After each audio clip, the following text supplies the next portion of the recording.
En el libro de Proverbios, Proverbios 2, versículo 1, está escrito: es gloria de Dios encubrir una cosa, pero la gloria de los reyes es investigar un asunto. ¿Qué es lo que el escritor quiere decir con ello? ¿Sabes? Como predicadores debiéramos ser muy selectivos cuando elegimos lo que habremos de predicar, porque nuestra gloria es revelar algo, es investigar algo. Gloria de Dios es encubrir una cosa. Nuestra gloria, empero, es investigar algo, es descubrir algo. Y siempre se trata de una cosa, se trata de encontrar y descubrir a Jesús. ¡Aleluya! Jesús está escondido en el Antiguo Testamento y es revelado en el Nuevo Testamento. Por esa razón nosotros los predicadores debiéramos ser muy selectivos en la preparación de nuestras prédicas. Debiéramos limitarnos en revelar constantemente a Jesús. Alabado sea el Señor. En Hebreos capítulo 10, versículo 7 está escrito: como en el rollo del libro está escrito de mí. Esto quiere decir que en el Antiguo Testamento no tenían libros como los conocemos nosotros hoy. Libros bien confeccionados, bien impresos, de tapadura, etc. Eso llegó recién siglos más tarde. En el siglo XIV, anteriormente tenían los rollos. Está escrito: como en el rollo del libro está escrito de mí. Nuestra gloria es revelar a Jesús. Alabado sea el Señor. Esta debe ser siempre la elección de nuestro mensaje: mostrar a Jesús, revelar a Jesús, porque Él es el hilo conductor en la Sagrada Escritura. Amén. Él es el hilo conductor a través de toda la Biblia. Las últimas veces hemos hablado del cuarto hombre. ¿Recuerdas cómo aparece el cuarto hombre en el horno de fuego en el libro de Daniel? Cuando los 3 muchachos fueron arrojados al horno de fuego por orden del rey Nabucodonosor, allí apareció un cuarto hombre en medio del horno de fuego, y no lo habían arrojado al horno, como habían arrojado a los 3 jóvenes. El cuarto hombre era Jesús. Jesús es el hilo conductor a través de toda la Biblia. Habíamos visto que Jesús era la ofrenda por el pecado ofrecida por Abel. ¡Aleluya! Jesús también era el cordero que acampaba a la puerta de Caín. Representaba al cordero que Caín podría haber ofrecido en sacrificio. Encontramos a Jesús representado en el carnero trabado en un zarzal por sus cuernos, cuando Abraham estuvo por sacrificar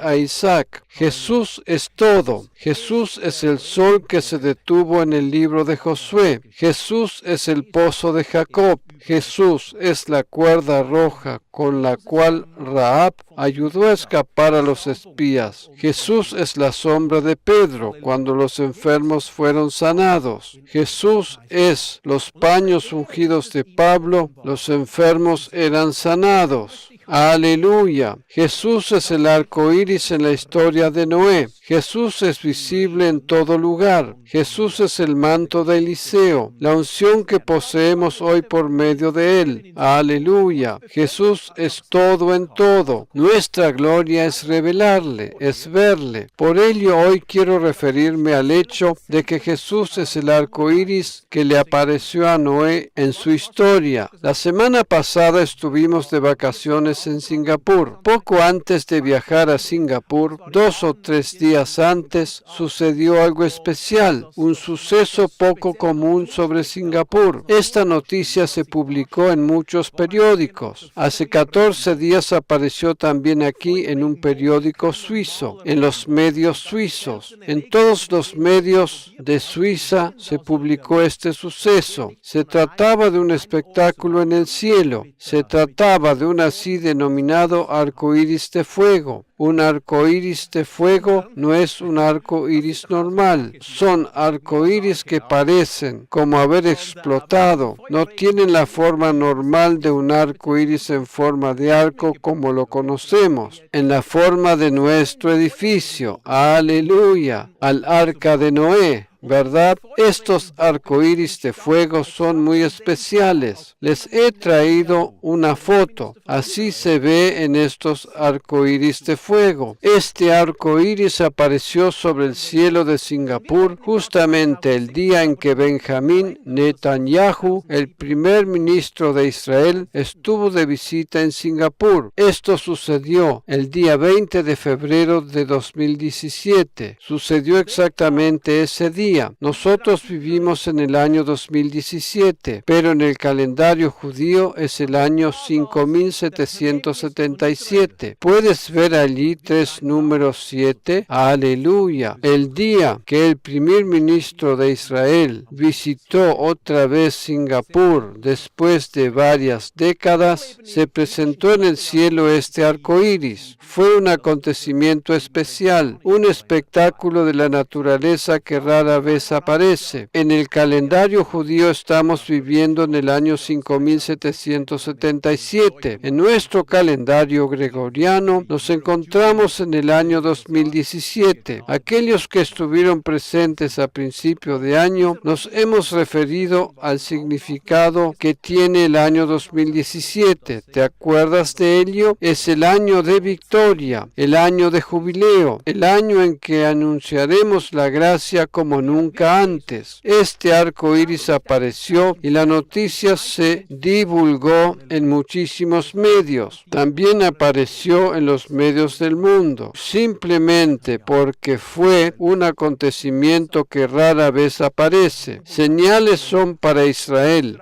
para ti y para mí. Nosotros tenemos a Jesús. No tenemos necesidad de guiarnos por las señales. Las señales son para Israel. Aleluya. Por esa razón apareció este maravilloso arco iris, exactamente el día en que Benjamín Netanyahu visitó Singapur. ¿No es esto grandioso? El año de jubileo. Aleluya. Fue un momento especial en que el primer ministro de Israel visitó Singapur. Dios concedió una señal para Israel. Aleluya. Este arco iris es el arco iris de Dios, porque el arco iris no aparece solamente como un fenómeno especial en la naturaleza. El arco iris existe porque es el arco iris de Dios. ¿Sabías que alrededor del trono de Dios hay un arco iris? Si pudieras ver al Señor sentado en el trono de la gracia, verías alrededor de su trono de gracia un arco iris, porque eso está escrito en Apocalipsis capítulo 4. Apocalipsis 4, versículos 2 y 3. Al instante estaba yo en el Espíritu y vi un trono colocado en el cielo y a uno sentado en el trono, y el que estaba sentado era de aspecto semejante a una piedra de jaspe y sardio, y alrededor del trono había un arco iris de aspecto semejante a la esmeralda. Seguramente sabes que el arco iris tiene 7 colores,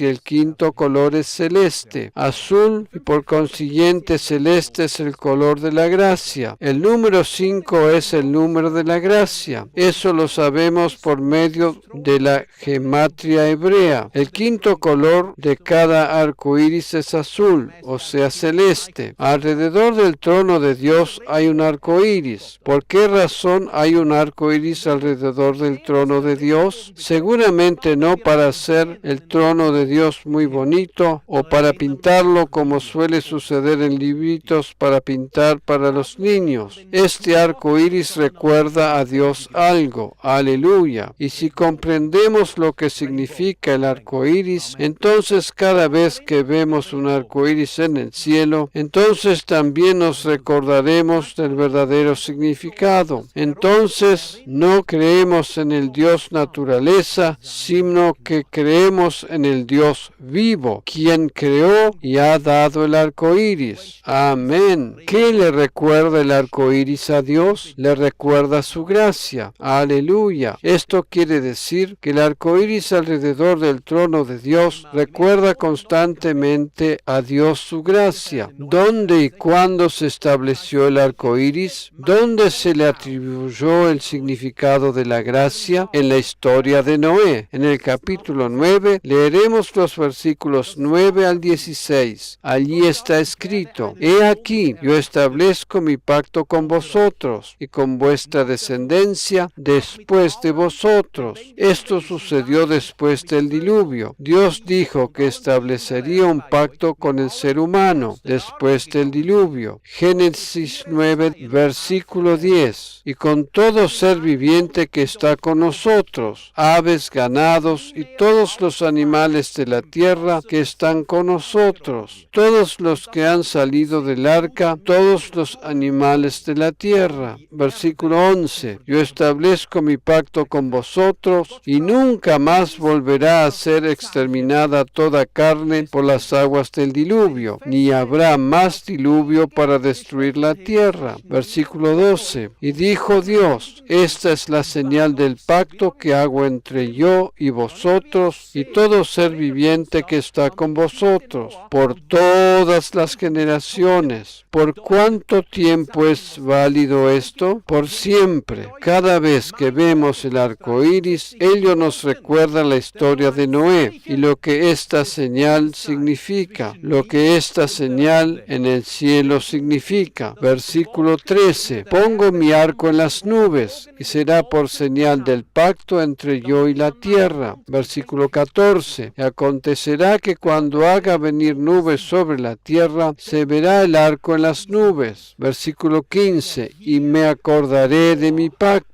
¿Ves? Cuando Dios ve el arco iris, piensa en este pacto que estableció con Noé después del diluvio. Cuando Noé volvió a pisar tierra firme, luego de que el arca se posó sobre el monte Ararat, esa señal le recuerda a Dios su pacto, que hay entre yo y vosotros, y entre todo ser viviente de toda carne, y nunca más se convertirán las aguas en diluvio para destruir toda carne. No habrá más un diluvio tal. Versículo 16. Cuando el arco esté en las nubes, lo miraré para acordarme del pacto eterno entre Dios y todo ser viviente de toda carne que está sobre la tierra.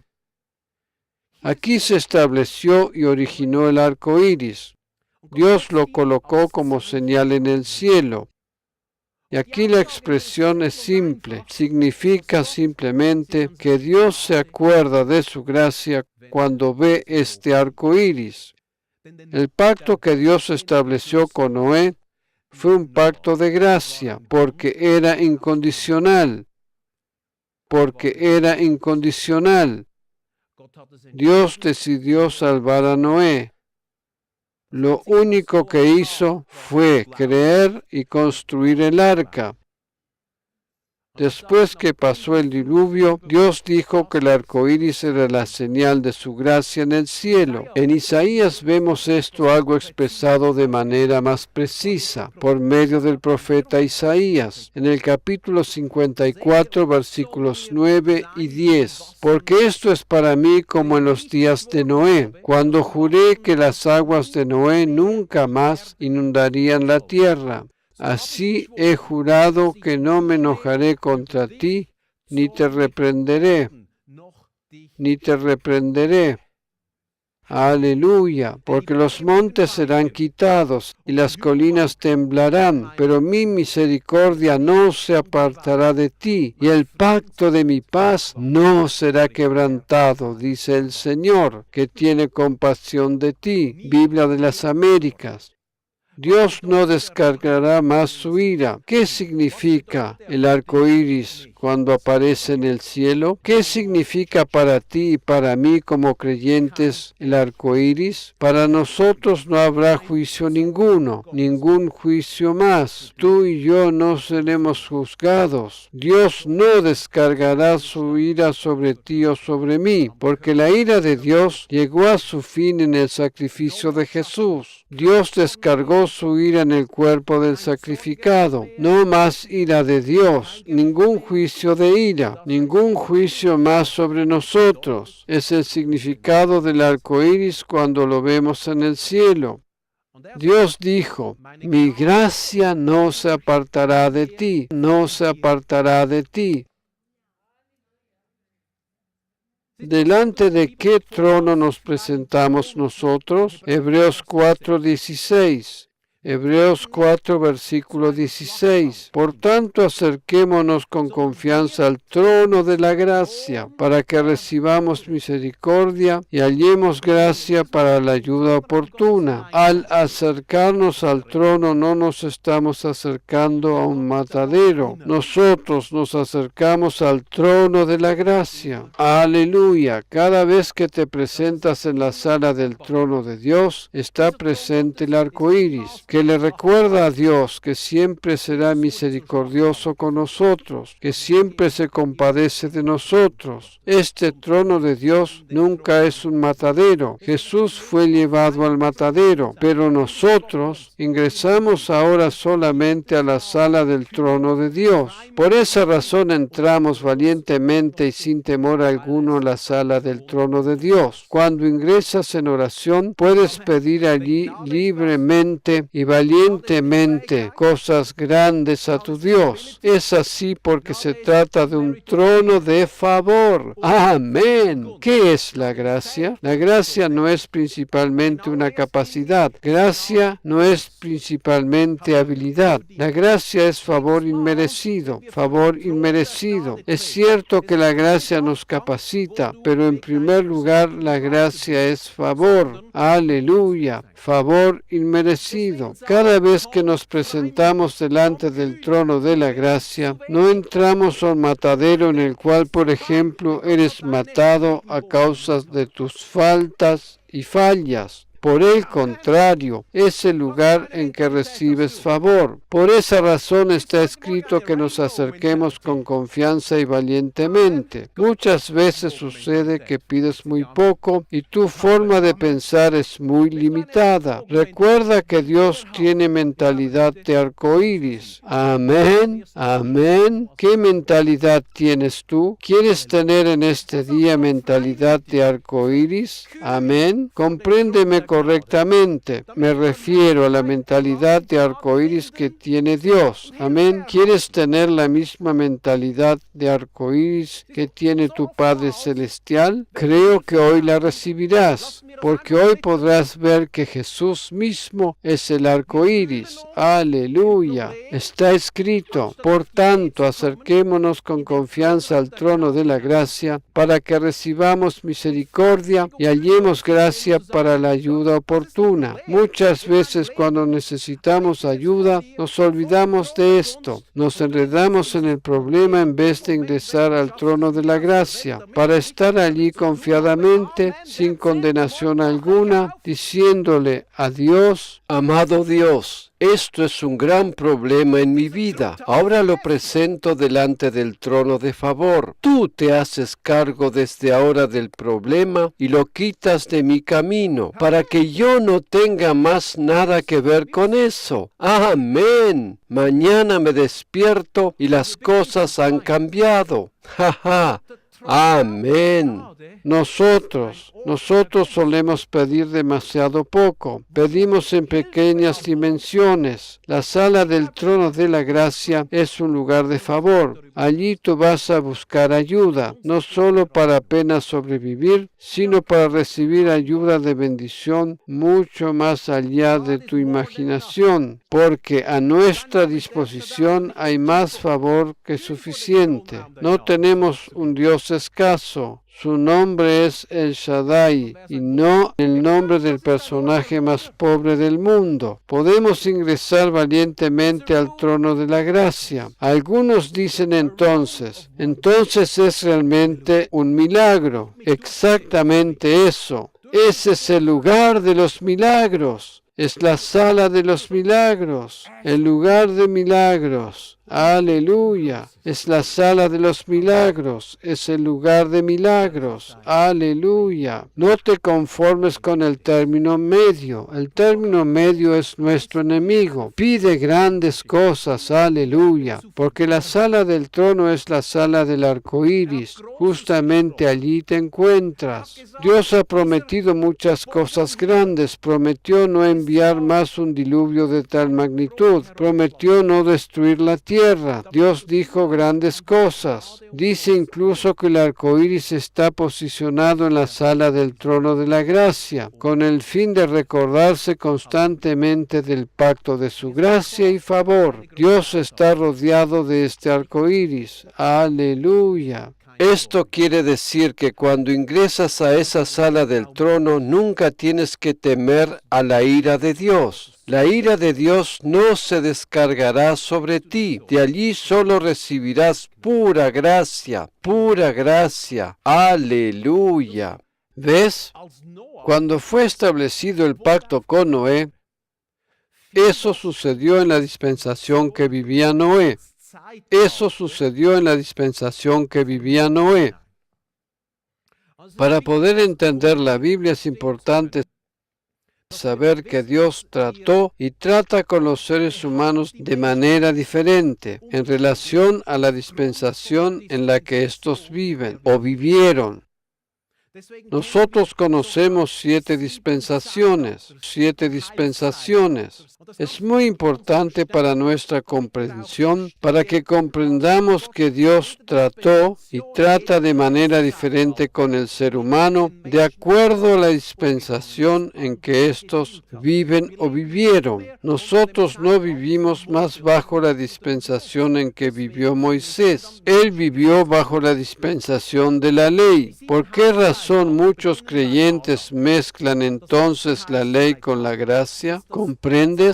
Las 7 dispensaciones comienzan con Adán. La primera dispensación es la dispensación de la inocencia. Así la denominamos. Es el lapso de tiempo desde que Dios hizo a Adán hasta la caída en pecado. La dispensación de la inocencia. ¿Cuál fue el test en esta dispensación? ¿Cuál fue la prueba en esta dispensación? De todo árbol del huerto podrás comer, mas del árbol de la ciencia del bien y del mal no comerás. Génesis 2, versículos 16 y 17. ¿Comprendes? En cada una de las 7 dispensaciones aparece la misma prueba para el ser humano. Esta prueba para el ser humano es siempre que tú no te puedes salvar y liberar a ti mismo. Siempre se trata del mismo test. No podemos salvarnos a nosotros mismos.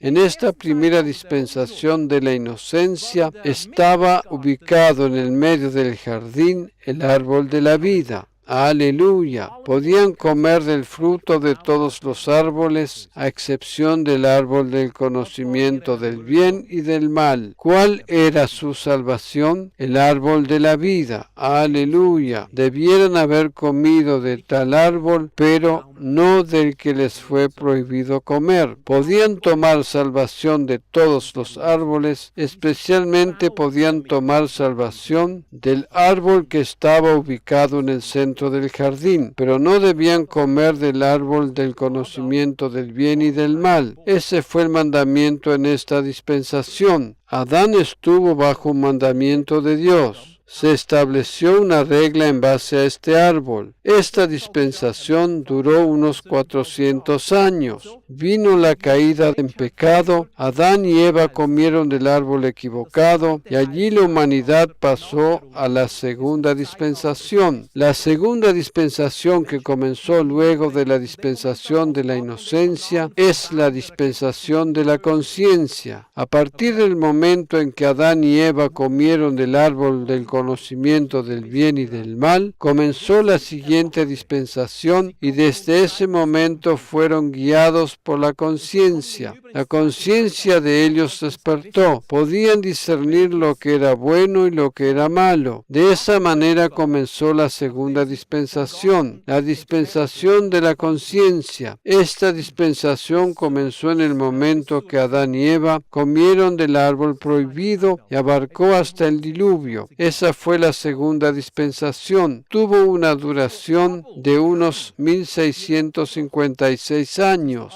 Dentro de esta dispensación, Caín y Abel presentaron sus ofrendas. ¿Comprendes? Abel y Caín presentaron sus ofrendas o sacrificios en esta dispensación de la conciencia. No sucedió en la dispensación de la inocencia. El test fue el mismo que en todas las otras dispensaciones. Tú no puedes salvarte o librarte por ti mismo. Por esa razón, Abel con su sacrificio presentó un cuadro tipológico de Jesús. Abel ofreció un cordero. Caín quiso salvarse a sí mismo por medio de las obras de sus manos, por lo cual presentó, por ejemplo, patatas y zanahorias de los frutos de la tierra. Hemos considerado la última vez que un cordero acampó delante de la puerta de Caín. También Caín podría haber ofrecido un cordero. Aleluya. ¿Cuál fue el test? Fue el mismo. El ser humano no puede salvarse por sí mismo. Abel fue una de las personas principales en esta segunda dispensación de la conciencia. Pero luego llegamos a Noé, a la tercera dispensación, a la dispensación en que vivió Noé. Se trata de la dispensación del gobierno o gobierno humano. Esta dispensación ha sido nombrada de esta manera porque luego del diluvio le fue otorgada al ser humano la autoridad para gobernar y señorear sobre la tierra. Por ejemplo, se trataba de practicar justicia, por ejemplo, en los casos de delincuencia, en el caso de asesinatos. En esos casos el ser humano recibió autoridad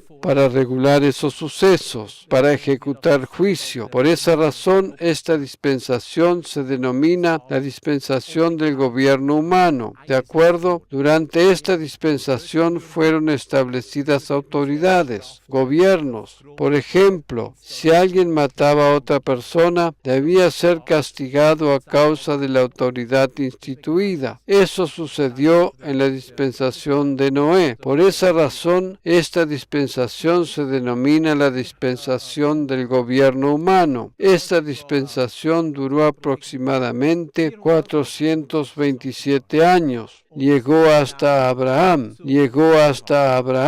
¿cierto? Hasta Abraham. Cuando Abraham fue llamado por Dios, comenzó una nueva dispensación. Se trata de la dispensación de la promesa, la cuarta dispensación, un hombre, una nación, Abraham, Israel, un hombre, una nación. Esta dispensación duró 436 años. ¿Hasta dónde duró esta dispensación? Hasta la ley de Moisés, hasta el monte Sinaí. Luego llegó la quinta dispensación, la dispensación de la ley. Moisés recibió la ley en el monte Sinaí y esta dispensación duró casi 1400 años. Esta dispensación. ¿Cuándo acabó la dispensación de la ley? Cuando Jesús nació, murió y resucitó, comenzó la sexta dispensación, la dispensación de la gracia. Por esa razón no debemos mixturar o mezclar la ley con la gracia. Aquellos que sostienen que todavía tenemos que guardar la ley, que estamos obligados a guardar la ley, mezclan las dispensaciones, viven en varias dispensaciones. Pero la dispensación de la gracia es la dispensación en la que estamos viviendo nosotros ahora, y ya ha durado más de 2000 años. Esta dispensación está caracterizada por la fe en Jesucristo. Aleluya, por la fe en Jesucristo. Nosotros no podemos salvarnos ni liberarnos por nosotros mismos. En cada dispensación se presentó el mismo test.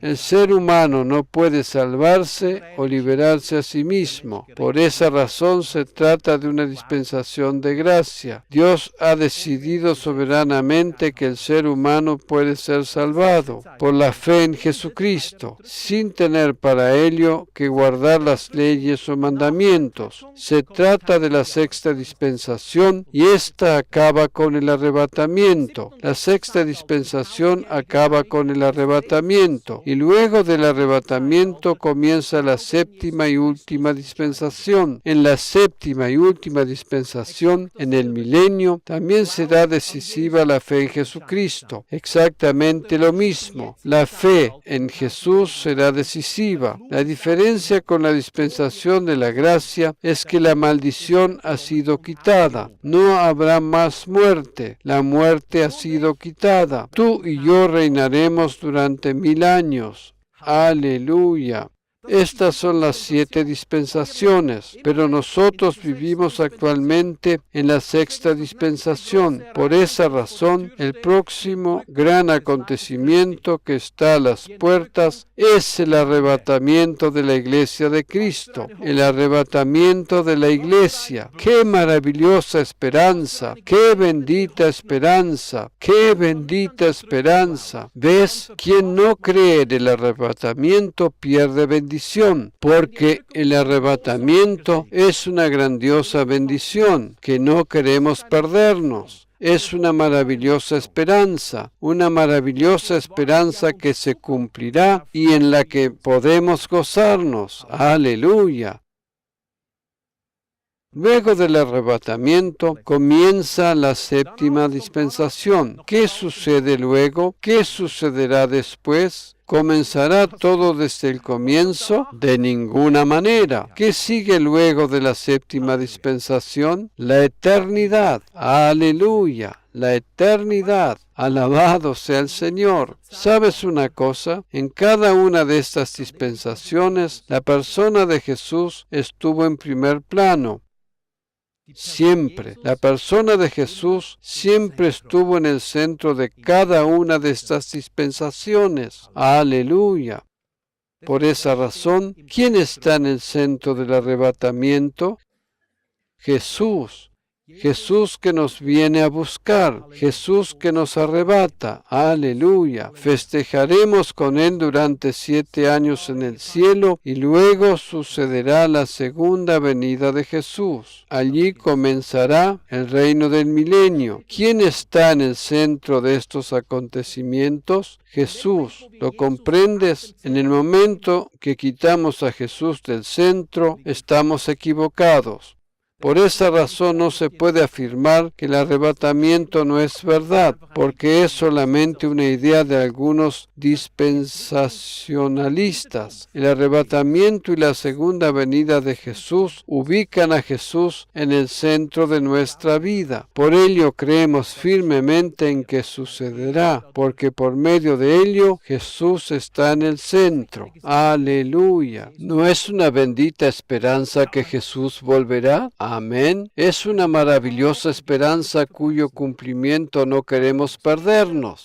Aleluya. También en la dispensación de la ley de Moisés, Jesús estuvo en el centro del tabernáculo. Todo el sistema de sacrificios y ofrendas en el Antiguo Testamento es un grandioso cuadro tipológico del sacrificio de Jesús. Cada una de las 5 ofrendas nos muestran el sacrificio del Cordero. Jesús siempre está en el centro de las dispensaciones. Aleluya. Jesús siempre está en el centro. Pero en la dispensación en que apareció por primera vez el arco iris y se estableció el pacto con Noé, en que apareció la señal del arco iris, la señal de la gracia, que fue instalado para siempre y eternamente, en aquel tiempo, en el tiempo de Noé, por tanto en la tercera dispensación. ¿Qué sucedió anteriormente? El diluvio. Esto quiere decir que Noé construyó el arca. Pero, ¿sabías que Noé no construyó solamente el arca? Noé no fue solamente un carpintero. Aquí arribamos a un pensamiento interesante. La mayoría de las personas creen que Noé construyó el arca solo o con la ayuda de su familia. Noé seguramente contrató gente para la construcción del arca, especialistas de aquel tiempo, personas que a pesar de haber trabajado allí, no quisieron refugiarse en aquel barco. Estas personas fueron simplemente contratadas. Digamos que a una carpintería le fue encomendado construir la base, el primer piso. Otra carpintería fue contratada para construir el segundo y el tercer piso. Nosotros solemos pensar que Noé construyó todo solo. Noé seguramente contrató personas para realizar los trabajos, pero estas personas no quisieron refugiarse en el barco, no se refugiaron en el barco. ¿Sabes por qué? Porque no creían lo que predicaba Noé. Noé no era solamente un constructor. Noé no fue solo un hombre que construyó un barco, o mejor dicho, que contrató personas para hacerlo. La Biblia nos dice que Noé era un predicador. Noé era un predicador de la justicia. Justamente eso fue lo que predicó Noé durante 120 años. Predicó justicia y nadie le creyó. ¿No es esto terrible? ¿Quiénes fueron salvados? ¿Quiénes se refugiaron en el arca? Noé y su familia, 8 personas, ¿cierto? Ninguna otra persona fue salvada. Imagínate que Noé predicaba desde una plataforma durante 120 años. Nadie se convirtió, nadie le creía. Nosotros pensaríamos en abandonar. Sería el tiempo de abandonar para tratar de comenzar otra cosa, para dedicarse a otra cosa. Contempla lo siguiente en 2 de Pedro 2, versículo 5. Allí está escrito lo siguiente: esto hace de Noé un tipo de Jesús. Si no perdonó al mundo antiguo, sino que guardó a Noé, un predicador de justicia, con otros 7, cuando trajo el diluvio sobre el mundo de los impíos. ¿Comprendes? ¿Qué era Noé? Era un predicador de justicia. Era un predicador. ¿Qué es un predicador? Justamente eso, un predicador. Noé predicaba justicia. Noé predicaba a Jesús. Antes que Abraham fuese declarado justo, Noé ya predicaba justicia. Eso le predicaba a su mundo. ¿Ese mundo le creyó? No le creyeron. Si hubiese sido así, más personas se hubiesen salvado de morir en el diluvio. Si hubiese sido así, más de 8 personas se hubiesen refugiado en el arca, porque el barco salvavidas es tipo de la iglesia. ¿Te puedes imaginar cuán frustrante ha sido esto para el predicador Noé? Predicar 120 años. Nadie se convirtió, por decirlo así, nadie vino a la iglesia. Por estas cuestiones muchas veces los predicadores se sienten algo frustrados. Lo mismo le sucedió a Noé. Este buen hombre predicaba justicia y predicaba. Cada semana otra prédica de la justicia, predicador de justicia. Qué maravilloso mensaje tenía este hombre. ¿No es lo mismo que predicamos nosotros? ¿Por qué razón predicaba tal mensaje de justicia? Porque Noé halló gracia ante los ojos de Dios. Aleluya. Si tú recibes gracia, si tú contemplas la gracia, si comienzas a experimentar su favor, te conviertes en un predicador o predicadora de la gracia, porque esas son las dos cosas que Dios nos da, gracia y justicia. Aleluya. Noé predicaba, era un predicador de la justicia. Por tanto, no era solamente un constructor, él era un predicador. Esto lo convierte en un cuadro tipológico de Jesús, un tipo de Jesús, porque Jesús también fue un predicador de justicia. El arca simboliza la iglesia. El arca no fue construido como un crucero de placer, sino como un barco salvavidas. Para ello fue construido el arca. Esto lo convierte en un cuadro tipológico de la iglesia. Y leemos ahora en Génesis capítulo 6. Génesis 6, a partir del versículo 14. Allí está escrito: hazte un arca de madera de ciprés. Es grandioso como encontramos aquí a Jesús, porque al fin y al cabo el arca es un cuadro tipológico de Cristo y de su esposa. ¿Quién es la esposa? La iglesia es la esposa. El arca tiene paralelos con Jesús, porque Él es el Salvador. El arca también tiene paralelos con la esposa, la iglesia, porque ella actualmente es el barco salvavidas. Hazte un arca de madera de ciprés. ¿Ves? El arca fue construida de madera. La madera representa la humanidad. Por eso sucede que en la iglesia se presentan problemas humanos. ¿Sabes una cosa? Tengo buenas noticias. En la iglesia siempre hay madera y cabezas de madera. Esta frase que se utiliza en el mundo alemán, en otros países suele decirse cabezas huecas. A veces las cabezas de madera están paradas sobre la plataforma.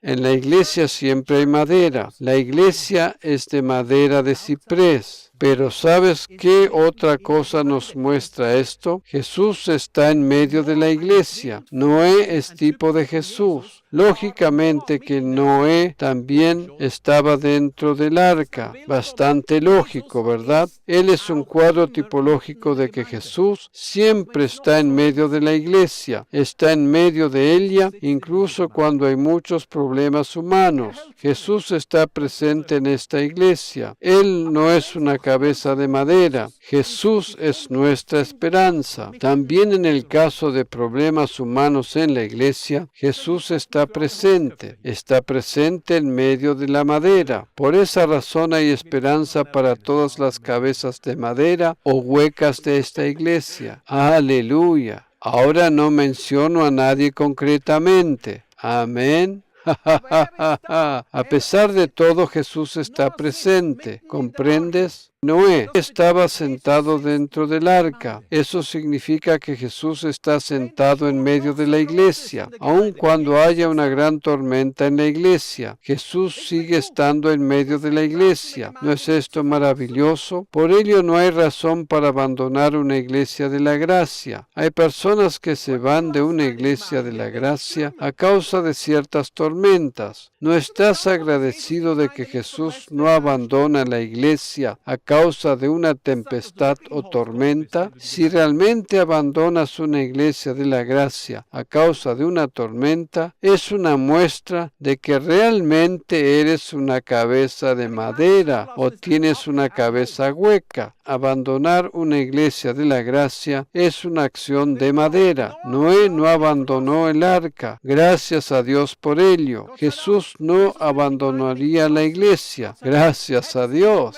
En el caso que te hayan venido pensamientos de abandonar esta iglesia de la gracia, entonces tienes que saber que te vas solo. En ese sentido, Jesús no te acompaña. Amén. Es cierto que hay casos en que personas dejan algunas iglesias para continuar en una iglesia de la gracia. Ese es otro caso. Si el Señor te guía en ello, te guía de un lado a otro, por ejemplo, en una nueva etapa de tu vida, eso está en orden. Pero abandonar una iglesia de la gracia solamente a causa de algunas tormentas no está bien. Lamentablemente, hay personas que hacen ello. Cuando hay una tormenta en la iglesia, Jesús se pone de pie en el bote y calma la tempestad. Jesús no abandona el barco. ¿Ves? No es posible caerse del arca, porque el arca no tenía un balcón. ¿Ya has visto un dibujo del arca? ¿Tiene el arca balcones? Suites. Tenía compartimentos, pero no suites. Si alguien se cae en el arca a causa de tormentas, porque el barco se hamaca fuertemente, entonces esa persona se cae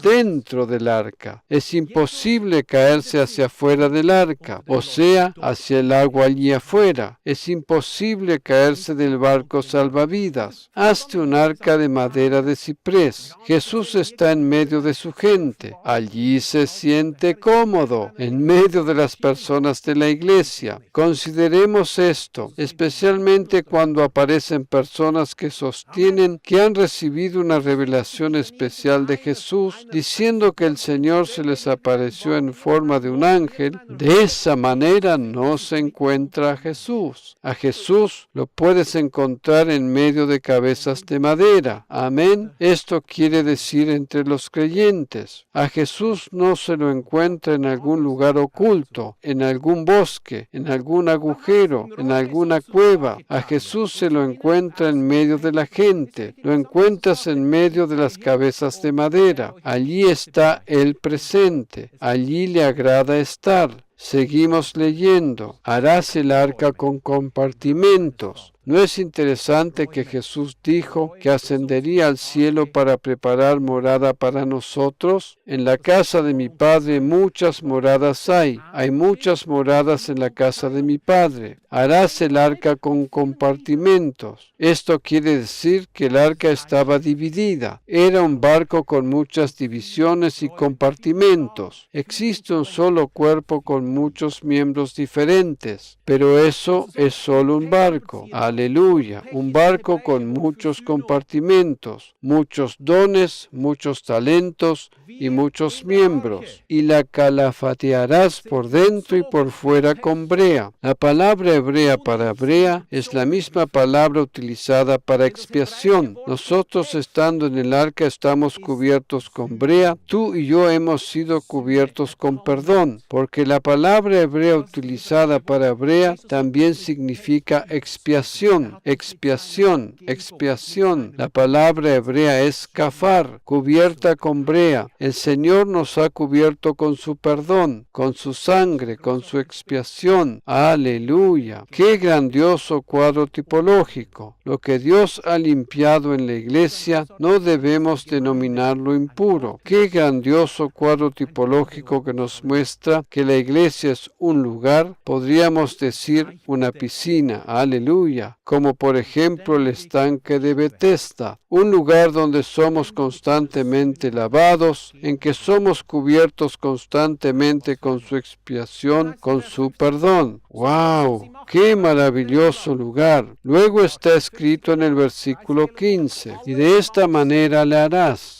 De 300 codos la longitud del arca, de 50 codos su anchura y de 30 codos su altura. Todas estas medidas son un múltiplo de 5. Todas estas medidas pueden dividirse en 5. El número 5 representa a la gracia. Aleluya. Harás una ventana en el arca y la terminarás a un codo del techo.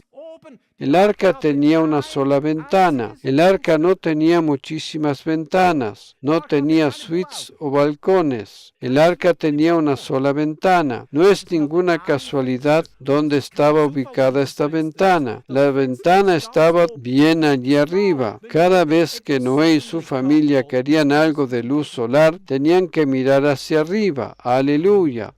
Cada día, mientras estaban esperando el día en que podrían salir, tenían que mirar hacia arriba. Miraban hacia arriba para constatar si dejaba de llover. Cada vez tenían que levantar sus miradas y mirar al Señor. En la Iglesia de la Gracia levantamos nuestra mirada y miramos en fe a nuestro Señor Jesús. En el momento en que tú diriges tu mirada hacia arriba, aleluya, Jesús ve tu fe, porque en el momento en que tú diriges tu mirada hacia arriba, aleluya, estás dirigiendo tu mirada hacia su gracia. Entonces, Él ve tu fe. Cada vez que tú miras su gracia, Él ve que tú tienes fe, de la fe que Él mismo te ha dado. Amén. En el arca, allí arriba, había una sola ventana. Esto quiere decir que existe un solo camino. Un camino. Jesús dijo, yo soy el camino, la verdad y la vida. No existen diferentes caminos para llegar a Dios. Una ventana allí arriba. No había diversas ventanas en distintas direcciones. Jesús es el único camino. Aleluya. No existen otras ventanas para alcanzar la luz. Harás una ventana en el arca y la terminarás a un codo del techo, y pondrás la puerta del arca en un costado. La entrada estaba en el costado del arca. ¿Te acuerdas del momento en que Jesús estuvo colgado en la cruz y el soldado clavó la lanza en su costado? Jesús estaba colgado en la cruz, el soldado clavó su lanza en su costado, no la clavó en su pecho, no la clavó en su pierna, no en la arteria del cuello, la clavó en su costado. ¿Ves? Y pondrás la puerta del arca en su costado, y pondrás la puerta del arca en su costado. Cuando el soldado clavó su lanza en el costado de Jesús, fluyó agua y sangre. Esa fue una última acción y resultó en esta entrada por medio de Jesús. Porque por medio del agua y de la sangre somos purificados y lavados. La entrada del arca estaba en el costado. La harás con piso bajo, segundo y tercero. El arca tenía 3 pisos. ¿No es esto interesante? El templo tiene 3 ámbitos: el atrio, el lugar santo y el lugar santísimo. El arca tiene 3 pisos. Es posible vivir nuestra vida en el lugar santísimo. Eso es cuando miramos a Jesús. Pero lamentablemente muchos creyentes viven todavía en el atrio, en el altar del perdón de los pecados. Todos los domingos hacen arrepentimiento, se arrepienten constantemente. Eso es vivir en la dimensión del atrio. Pero Jesús quiere que vivamos en el lugar santísimo. Aleluya. Así como el templo tenía 3 ámbitos, el arca tenía 3 pisos. Alabado sea el Señor. Por tanto, vemos a Jesús en la construcción del arca. También vemos allí a la iglesia. Noé construyó el arca. Vino el diluvio, 40 días, y luego dejó de llover. Y llegó el momento de tener tierra firme debajo de sus pies. Entonces Dios dio la promesa diciendo: he puesto mi arco iris en el cielo. Esta es la señal respecto a que no descargaré más mi ira sobre vosotros. No me airaré nunca más con vosotros. Mi gracia es y será eterna. Aleluya. Mi gracia permanecerá para siempre. Aleluya. Pero ¿sabes qué impulsó a Dios decir tales palabras? No más ira, no me enojaré más contigo, no hay más juicio para el mundo. ¿Sabes lo que le impulsó a decir tales palabras? Lo encontramos en Génesis 8, versículos 20 y 21. Esto le impulsó a decir tales palabras. Y edificó Noé un altar al Señor. Esto sucedió después del diluvio. Tomó de todo animal limpio y de toda ave limpia y ofreció holocaustos en el altar. Las aves que fueron sacrificadas aquí son un cuadro tipológico del Cordero, porque fueron colocados sobre el altar del holocausto. Jesús es el holocausto. En la cruz Jesús dijo: sed tengo. Representa el holocausto de Jesús. Noé colocó las aves sobre el altar y las ofreció en sacrificio. El Señor percibió el aroma agradable y dijo el Señor para sí, luego de percibir el olor de su Hijo: nunca más volveré a maldecir la tierra por causa del hombre. Nunca más diluvio, nunca más juicio, nunca más ira. Luego que el Padre Celestial percibió el olor de su Hijo, el aroma de su sacrificio, el aroma de este sacrificio impulsó al Padre Celestial a decir que no descargará más su ira sobre el ser humano. El arco iris es la señal de ello. Aleluya. El Señor percibió el aroma agradable, y dijo el Señor para sí: nunca más volveré a maldecir la tierra por causa del hombre, porque la intención del corazón del hombre es mala desde su juventud. Nunca más volveré a destruir todo ser viviente como lo he hecho. ¿Qué es lo que impulsó a Dios a decir estas palabras? No fue la obediencia de Noé, ¿me estás oyendo? No fue el hecho de que pudieron sobrevivir los 40 días del diluvio. No fue el hecho de salir victoriosos en fe de aquel arca. Lo hemos logrado. ¿Qué impulsó al Señor a expresar esta promesa tan grande que hasta el día de hoy el arco iris está rodeando el trono de la gracia? Este arco iris le recuerda a Dios diariamente: esta es mi gracia infinita. Lo que le impulsó fue el olor agradable del sacrificio de Jesús. Aleluya. Eso es lo que impulsó a Dios a expresar tal promesa. Fue el aroma de aquel sacrificio. Hace algunos años el Señor me dijo: llena este auditorio con el aroma de Jesús. Cuando entramos a este auditorio en el año 2012, el Señor me dijo justamente estas palabras: llena este auditorio con el aroma de Jesús, con el perfume de Jesús, y a este auditorio con el aroma de mi gracia. Llena este auditorio con el aroma de la gracia, y a este auditorio con la fragancia de la gracia. Aleluya. Eso es lo que trato de hacer desde aquel momento. Nosotros llenamos este auditorio con la fragancia de Jesús. Justamente eso fue lo que impulsó a Dios. Expresó la promesa de la gracia cuando percibió el aroma de su Hijo en aquel sacrificio. A Dios le agrada oler. ¿Sabes una cosa? A Dios le agrada olerte por todos lados. Él te huele por todas partes. ¿Sabes cuál es la fragancia que huele siempre en ti? No es el perfume de tu desodorante, ninguno de ellos. El perfume Aleph Tav, amén. El Padre siempre huele la fragancia de Jesús en ti, incluso cuando hueles mal por haber fallado. El Padre huele el olor del sacrificio, del holocausto de Jesús, y no tu mal olor. Incluso cuando hueles mal a causa del pecado.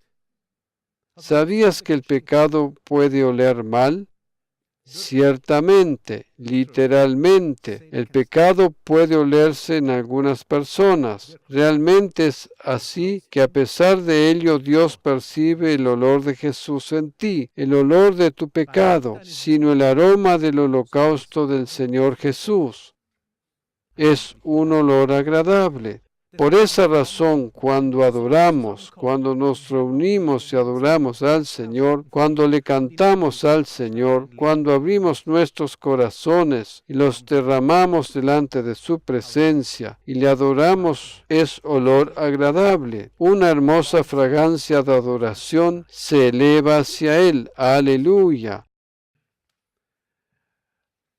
Alabado sea el Señor. Para ir culminando, nos dirigimos ahora a Apocalipsis 10, versículos 1 al 3. Contempla lo siguiente. Contempla a Jesús tal como es. Y vi a otro ángel poderoso que descendía del cielo. Jesús no se reveló solamente en las Escrituras en su encarnación. En tanto y tanto también se reveló en forma de ángel, especialmente cuando está escrito el ángel del Señor.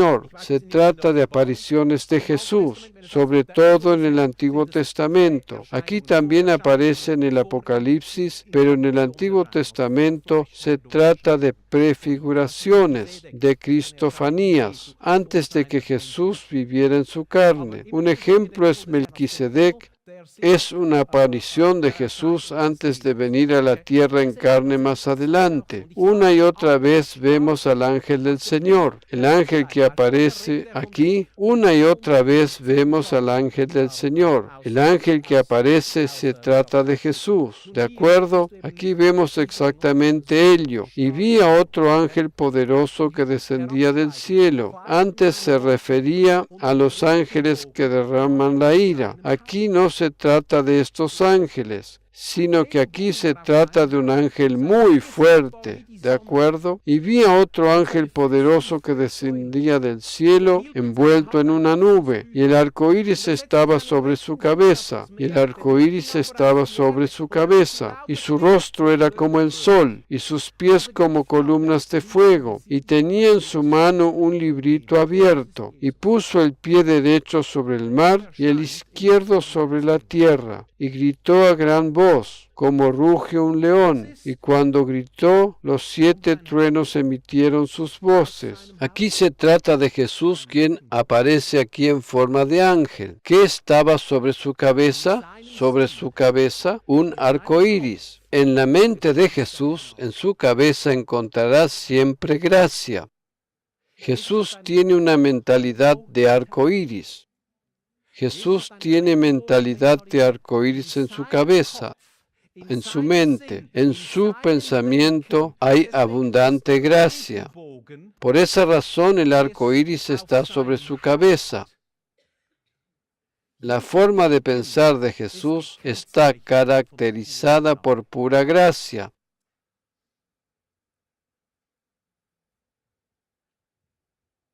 Sobre su cabeza está el arco iris. Alrededor del trono de Dios está el arco iris. ¿Qué mentalidad tienes tú? Si el Señor tiene buenos pensamientos respecto de ti, ¿por qué razón piensas de ti mismo de otra manera? Si constantemente tiene pensamientos de gracia para ti y por ti, ¿por qué entonces piensas todavía que Dios está enojado contigo? ¿Por qué razón piensas entonces que Dios pudiera estar enojado contigo? El arco iris le recuerda constantemente su infinita gracia. El arco iris fue la señal de la gracia en el pacto con Noé, y ahora es la señal en la sala del trono de Dios, no solamente alrededor de su trono. Esta señal también está sobre la cabeza de Jesús. La mente de Jesús está llena de gracia. La mente de Jesús está llena de gracia. Aleluya. Los pensamientos de Jesús, la cabeza de Jesús está llena de gracia. Aleluya. ¿No es esto grandioso? Se trata de su pacto, de su señal de la gracia. ¿Por qué razón pudiera perder de alguna manera esa gracia? ¿Por qué razón esta verdad no sería más actual ahora? El pacto con Noé es un pacto eterno. Aleluya. Porque se trata de un pacto de gracia. Aquel pacto fue precursor del pacto bajo el cual nos encontramos ahora. Jesús es la gracia personificada. La gracia tiene un rostro. Jesús. Aquí vimos cómo gracia es constante en base al arco iris que está alrededor de él. Amén. Gracias, Jesús. Aleluya. Alabado sea el Señor. Gracias, Jesús. ¿Sabes? No es difícil recibir una mentalidad de arco iris. Tú puedes tener la misma mentalidad que tiene Jesús. Sucede si contemplas a Jesús una y otra vez, experimentando su frescura. ¿Puedes ver que el arco iris que vio Noé es Jesús? Amén. Jesús era el arco iris que vio Noé. Eso es un maravilloso y grandioso cumplimiento de nuestro Señor. Por medio del arco iris comprendemos cada vez más lo que hay sobre su corazón. Por medio del arco iris, su corazón está lleno de gracia. Amén. Aleluya. Padre, te agradecemos mucho que tienes esta mentalidad preparada para nosotros. Señor, tus pensamientos estaban constantemente llenos de gracia. Cuando piensas en nosotros, Padre, cuando tú nos contemplas, hueles constantemente la fragancia de Jesús. No percibes el mal olor de nuestro pecado, de nuestras fallas o errores. Solamente hueles y contemplas el sacrificio de tu Hijo. Amén.